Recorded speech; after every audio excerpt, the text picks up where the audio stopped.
Good afternoon and welcome to Pakistan Today News from our London studio. I'm Chris Taylor. Prime Minister Shehbaz Sharif has welcomed Hamas's positive response to former U.S. President Donald Trump's Gaza peace plan. He said the move opens a crucial window for ceasefire and lasting peace in the Middle East, which must not be allowed to close. Late Friday, Trump directed Israel to halt bombings in Gaza after Hamas agreed to release hostages and comply with parts of the U.S. proposal. However, key issues, including disarmament, remain unresolved. Israel's Prime Minister's office says the first stage, the release of Israeli hostages, is ready for immediate implementation. The global community, including Pakistan, has expressed support for efforts to end the conflict. The Sindh government has announced a sharp increase in traffic fines to improve road safety and discipline.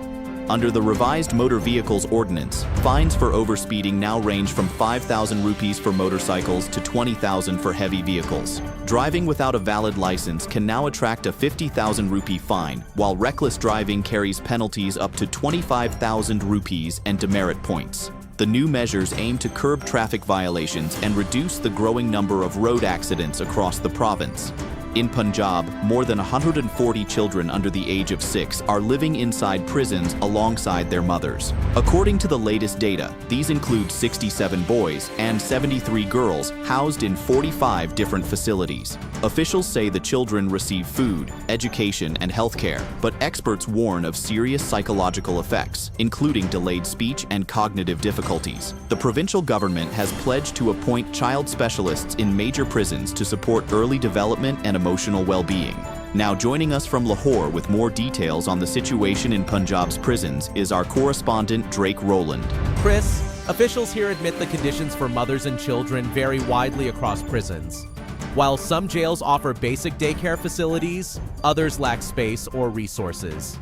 Authorities say a comprehensive rehabilitation plan is being drafted, with the goal of ensuring no child grows up in confinement without psychological care or educational access. Thank you, Drake.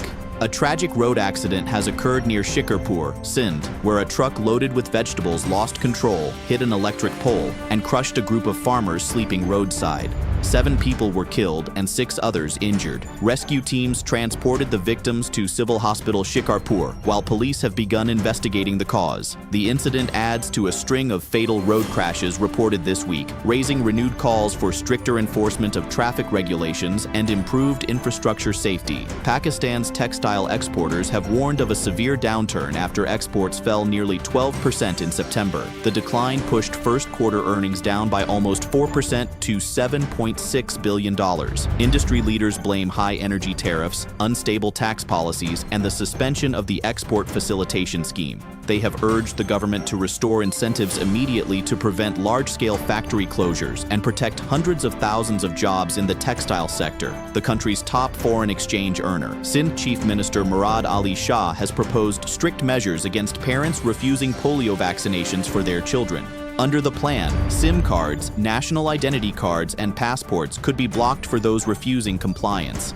More than 216,000 children were missed during the last vaccination drive, including over 35,000 due to parental refusal. The new campaign begins October 13th, and the provincial government says the goal is complete eradication of polio through strict accountability. And finally, in international news, a coalition of unions, employers, and faith groups in San Francisco has filed a lawsuit to block U.S. President Donald Trump's new rule imposing a $100,000 fee on H-1B visas for skilled foreign workers.